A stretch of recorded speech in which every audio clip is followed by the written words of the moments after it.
Bonjour à vous toutes et bonjour à vous tous, bienvenue sur Guidank. On se retrouve aujourd'hui vendredi 10 mai pour regarder les énergies qui nous accompagnent, regarder quelle carte vient à nous, comment l'interpréter et ce qu'on peut retenir. Est-ce que c'est un mot, une phrase, une situation? En ce pré-week-end.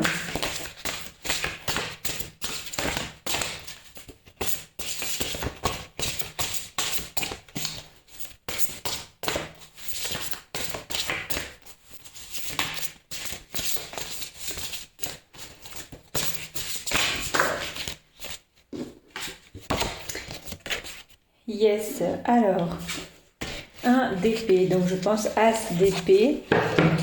Alors, que fait ce beau monsieur? Ah, mais c'est pour enlever l'épée du rocher. On la connaît, l'histoire.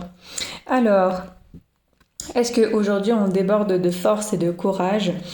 Je vois ces roses jaunes qui me fait penser tout de suite au troisième chakra, donc à Manipura, sa force, son développement de soi, sa capacité à combattre, à s'imposer, à aller de l'avant.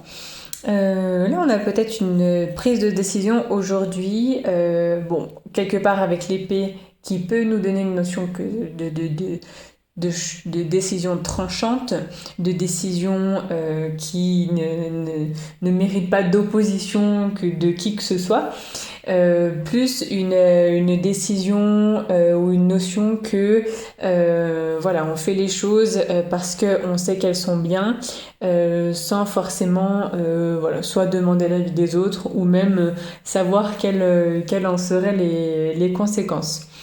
Avec cette épée qu'on retire de ce rocher, on a toute une force, toute une puissance très certainement qui vient à nous. Peut-être qu'on se sent joyeux, qu'on a bien dormi, qu'on se sent d'affronter le monde, qu'on part sur de nouveaux projets. Peut-être qu'on part à la conquête de nouveaux terrains inconnus. Hein. On a aussi un petit bouleversement ce mois de mai où on évoque vraiment un départ qui chamboule un petit peu les choses, surtout au niveau familial.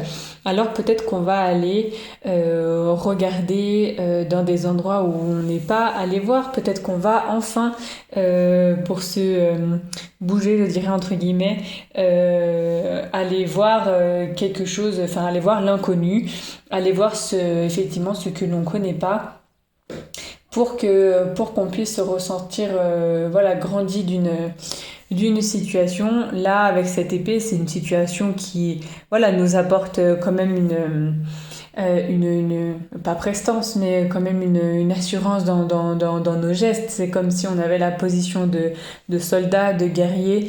Donc on va de l'avant, puis on dit les choses. Hein. On a toujours cette couleur bleue aussi que l'on porte sur la première partie du corps. L'épée nous fait penser aussi à un gagnant et un perdant. Alors cette carte, je la ressens plus dans notre sens, hein, où on est gagnant d'une situation, on va prendre une décision, on va affronter nos peurs, affronter ce qui nous empêche d'avancer, affronter justement cet inconnu qu'on disait tout à l'heure.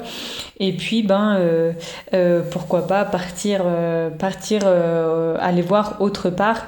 Là on se trouve dans un paysage assez calme, assez sympa, hein. On a beaucoup de pâturage, de champs, on a des montagnes, on a aussi la forteresse, hein, qu'on peut lier aux soldats avec cette épée.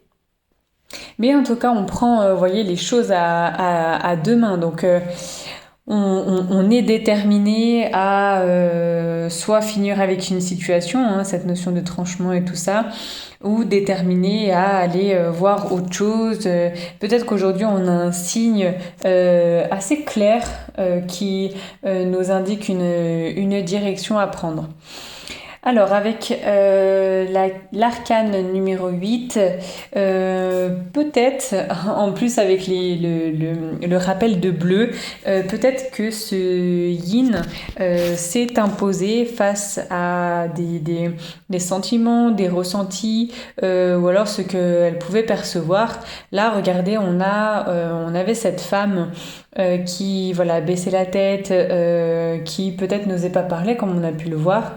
Et puis là, on a cet homme qui voilà prend la décision de. Alors, on peut se dire que il y a eu un petit peu ignorance du yin, et puis c'est le yang qui dit non, stop, maintenant je vais m'ouvrir à exprimer mon yin, à faire parler de moi, à faire parler cette créativité, à exprimer ce que je ressens et tout ça. Donc peut-être que c'est pas quelque chose que vous avez l'habitude de faire, peut-être que c'est quelque chose où voilà, vous vous lancez, vous exprimez vraiment exprimer des émotions alors qu'on n'a pas l'habitude de faire ça, c'est quand même une grande avancée. Et c'est pas donné à tout le monde de pouvoir parler et exprimer ce que l'on ressent, mais c'est une autre libération, un nouveau départ. Je pense que là, le yang a pris le dessus sur le yin, mais pour que le yin s'exprime, hein, l'un ne va jamais sans l'autre. Et puis on a ce 1 d'épée, donc l'unité, c'est Uranus, c'est notre individualité et tout ça. Donc c'est vraiment, là on retrouve ce balancement entre le yin et le yang. Je pense qu'il y a eu une décision, peut-être un petit déclic, une prise de conscience, quelque chose qui fait que oui, moi aussi j'ai le droit de m'affirmer, mais là je vais vous donner un exemple, c'est tout bête, hein. C'est une femme voilà, qui décide de faire du rugby. Point. Ou un homme qui décide de faire de la danse classique. Vous allez me dire, c'est complètement idiot, enfin tout le monde a le droit de faire ça, bien sûr, mais dans certaines familles, certains entourages, on a beaucoup de freins et on n'arrive pas à s'exprimer sur ce que l'on veut vraiment. Et puis je pense que là il y a eu une prise de décision assez guerrière, on va dire, pour pouvoir faire exprimer son yin, et puis pouvoir penser à nous, à ce que l'on veut mettre en place pour nous, et puis pour plus tard, hein, on a cet espace là, on respire dans cette 1 d'épée. Je pense que voilà, de prendre les devants comme ça sera un paysage encore plus beau que celui qu'on voit sur la carte, et puis servira à nous faire parler, nous faire découvrir je sais pas, peut-être d'autres sports, hein, comme on disait tout à l'heure, mais ça peut être d'autres domaines dans votre travail, d'autres catégories, un nouveau travail aussi, n'importe. Mais là, on a une prise de décision assez tranchante sur des formes pensées.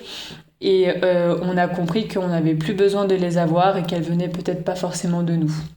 Donc ça, c'est un beau pas en avant. Voilà, moi je vous laisse avec ces mots aujourd'hui et je vous retrouve demain pour une prochaine guidance. Ciao ciao!